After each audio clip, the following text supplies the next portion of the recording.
साथियों, जय भीम, जय भारत। साथियों, शिवाजी का राज्य हिंदवी स्वराज नहीं था। क्या वास्तव में शिवाजी मुस्लिम विरोधी थे या उनको जानबूझकर बनाया जाता रहा है? लेकिन इतिहास खंगालने पर पता चलता है कि शिवाजी सेकुलर थे। वे सभी धर्मों का पालन किया करते थे। छत्रपति शिवाजी महाराज की हस्ती को कुछ खास लोगों ने हाईजैक किया हुआ है। उससे वे कुछ खास लोगों के राजा बनते जा रहे हैं, खासकर महाराष्ट्र के हिंदू मराठा समाज में। साथ ही इस बात की पुरजोर कोशिश की जा रही कि शिवाजी महाराज को ऐसे हीरो के रूप में स्थापित किया जाए जिससे निरीह हिंदुओं को आक्रांता मुसलमानों से बचाया था।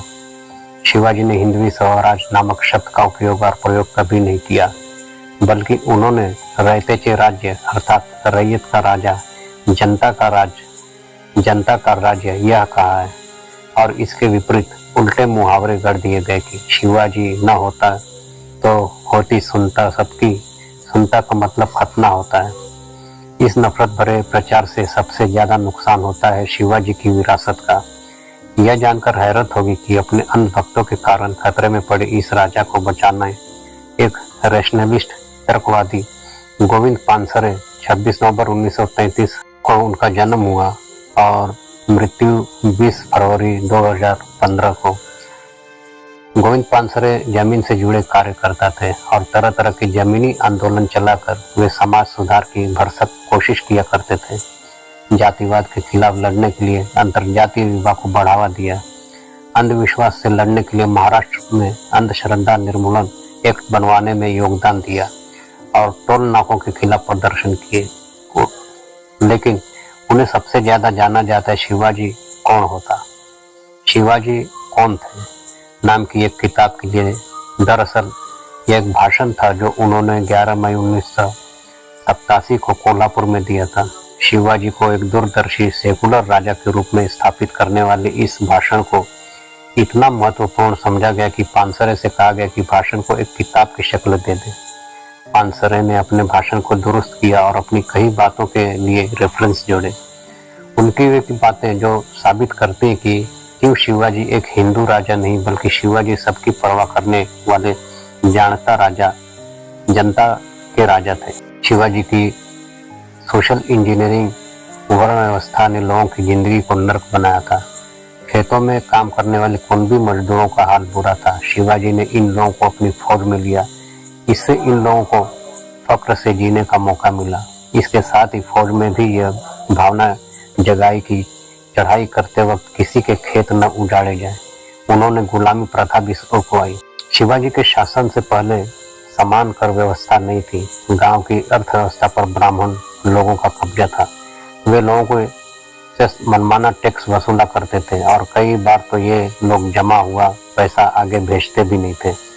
शिवाजी ने यह सब रुकवाया और उन्होंने अपने राज्य की जमीन को नपवाकर पक्के रिकॉर्ड बनवाए। यह तय किया कि 1 एकड़ में एक फसल पर कितना टैक्स लगेगा। इसी के साथ टैक्स वसूलने वाले अधिकारियों की जिम्मेदारी सुनिश्चित की गई। इससे जमींदारों की मनमानी थमी और खासकर छोटे किसानों को राहत मिली। शिवाजी से पहले सरकारी कामकाज की भाषा फारसी में थी जो लोगों को समझ में नहीं आती थी और वे कई बार ठग लिए जाते थे। शिवाजी ने सरकारी कामकाज की भाषा मराठी कर दी। इससे सरकार और लोगों के बीच संपर्क में सुधार हुआ। शिवाजी के मन में मुसलमानों के प्रति कभी दुर्भावना नहीं रही।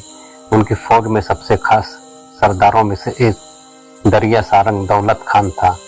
इसके अलावा जब शिवाजी आगरा के किले में बंद थे तब से उन्हें वेश बदलकर भागने में जिस शख्स ने मदद की थी वह मदारी मेहतर नाम का एक मुसलमान था। इस बात के भी पर्याप्त सबूत है कि शिवाजी ने कई मस्जिदों को अपनी ओर से मदद भी दी, अपने संरक्षण में लिया। उनकी फौज को सख्त हिदायत होती थी कि किसी जगह चढ़ाई करते हुए कभी कोई मस्जिद न तोड़ी जाए। ठाणे जिले के कल्याण पर चढ़ाई करते वक्त वहां के मुसलमान सूबेदार की बहू को शिवाजी के फौजी जब अगवा कर ले आए थे तो शिवाजी ने उनसे माफी मांगकर ससम्मान वापस भेज दिया। मुसलमानों द्वारा मंदिर तोड़ने के पीछे धर्म नहीं, मिलिट्री मनोविज्ञान। हिंदू मंदिरों में तोड़फोड़ और लूटपाट आज भी देश में बड़ा संवेदनशील मामला है। पानसरे का कहना था कि मंदिर तोड़े जरूर गए थे लेकिन इस बात को तोड़ मरोड़ कर पेश किया जाता है। मंदिर लूटे इसलिए जाते थे क्योंकि वहाँ अकुत संपत्ति होती थी और मंदिरों से लोगों की भावनाएं जुड़ी होती थी। उन्हें नुकसान पहुंचाकर लोगों का मनोबल तोड़ने की कोशिश की जाती थी। इसका फौजी रणनीति से संबंध होता है, न कि किसी धार्मिक लड़ाई से। इस बात को इसी परिप्रेक्ष्य में देखा जाना चाहिए। कहा जाता है कि शिवाजी के पास भवानी माता की दी हुई तलवार थी। पानसरे इसे निराधार बताते हैं। इस बारे में उनका अनुमान यह है कि शिवाजी के बाद उनकी गाथा गाने वाले ने घर घर पहुंचाई। पोवाड़ा एक तरह का स्तुति गान होता है जिसे गवाई घूम घूम कर गाते हैं। सुनने में रोचक लगे इसके लिए इसमें राजा रानियों की कहानियों को खूब बढ़ा चढ़ा कर गाया जाता है। इसमें शायद शिवाजी से जुड़े मिथक गढ़े गए हो। पानसरे खुलकर कहते हैं कि यह कोरी अतिशयोक्ति है कि शिवाजी का राज आधुनिक लोकतंत्र से बेहतर व्यवस्थित थी। अपने वक्त के राजाओं में हो सकता है बेहतर हो, लेकिन शिवाजी थे एक सामंती राजा है। उन्होंने भी कई काम ऐसे किए थे जो आज सही ठहराए नहीं जा सकते, जैसे सूरत शहर पर चढ़ाई करते हुए हुई लूटपाट। महाराष्ट्र में हिंदू राष्ट्रवाद को अक्सर शिवाजी का सपना बताकर लोगों को बरगलाया जाता है। पानसरे ने मरते दम तक कहा कि शिवाजी ने हमेशा राज्य के लिए संघर्ष किया, न कि धर्म के लिए। जिस धर्म का उन्हें संरक्षक बताने की होड़ मचती है, उसी के ठेकेदार ब्राह्मणों ने उनका राज्याभिषेक करने से मना कर दिया था। उनका राज तिलक करने से ब्राह्मणों ने नकार दिया था। अपनी इन्हीं बातों की वजह से गोविंद पानसरे कई लोगों की आंख में चुभते रहते थे। 16 फरवरी 2015 को वह और उनकी पत्नी सुबह की सैर करके घर लौट रहे थे। 2 बाइक सवार उन दोनों पर अंधाधुंध गोलियां चलाकर भाग निकले, ठीक उसी तरह जैसे नरेंद्र दाभोलकर की हत्या 20 अगस्त 2013 को कर दी गई थी। नरेंद्र दाभोलकर तर्कवादी लेखक और महाराष्ट्र अंधश्रद्धा निर्मूलन समिति के संस्थापक अध्यक्ष थे। पानसरे के सिर में गोली लगी थी। उनकी पत्नी तो बच गई, किंतु पानसरे कोमा में चले गए और 4 दिन बाद 20 फरवरी को उनका देहांत हो गया। शिवाजी कौन होता पानसरे की विरासत का सबसे कीमती हिस्सा है। यह एक ऐसी किताब जो आम आदमी की जबान में एक ऐसे सच से हमें रूबरू कराती है जिसकी आज के माहौल में सबसे ज्यादा जरूरत है।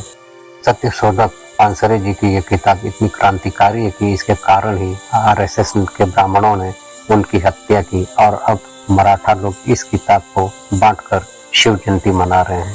साथियों, ऐसे महान पुरुष को शत शत नमन।